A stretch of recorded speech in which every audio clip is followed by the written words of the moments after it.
How the world was built from bones and sorrow. Long ago, before the stars had names, and before the moon knew its path across the sky, there was nothing but darkness. The world was empty, a vast and silent place where no wind blew and no rivers ran. But in this darkness there lived a giant named Ymir. Ymir was not like the giants of later tales. He was ancient, born from the cold and the void itself. His body was made of ice and shadow, and his breath was the first whisper of winter. Ymir was lonely in the endless dark.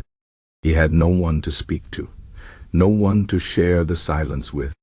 So, from his own flesh, he began to shape the first creatures. He pulled bones from his ribs and set them into the darkness where they grew into mountains. His tears, heavy with sorrow, fell into the emptiness and became the first seas. The salt of his sadness still lingers in the waves to this day. But Ymir was still not satisfied.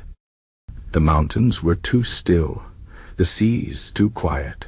He wanted life, something that could move, something that could speak. So he took his own heart and split it into pieces.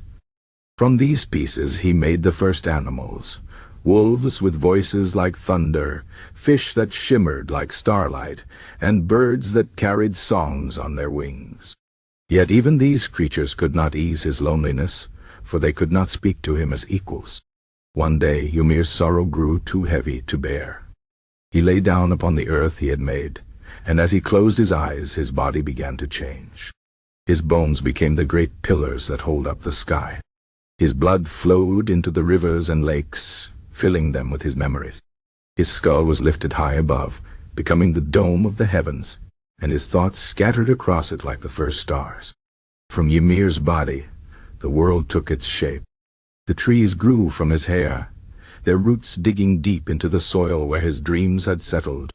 The wind was born from his last sigh, carrying whispers of his loneliness through the valleys.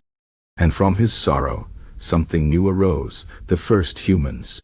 They were small and fragile, but they carried within them a spark of Ymir's own heart. They could speak, they could dream. And so, at last, the world was no longer silent. For many years the humans lived in peace, telling stories of the giant who had built the world from his own bones. But sorrow had shaped the earth, and sorrow lingered in its depths.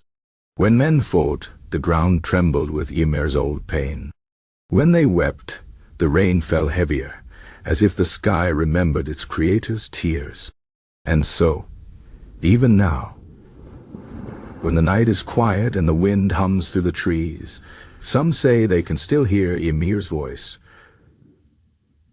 A deep, slow sound, like stone shifting under the weight of time. He is gone, but the world remembers him. Every mountain, every river, every star in the sky is a part of his story. And if you listen closely, you might hear it too, the tale of how the world was built from bones and sorrow. Now close your eyes, little one, and let the wind sing you to sleep. The world is old, and its stories are many. But this one, the first one, will always be waiting for you in the dark. Good night.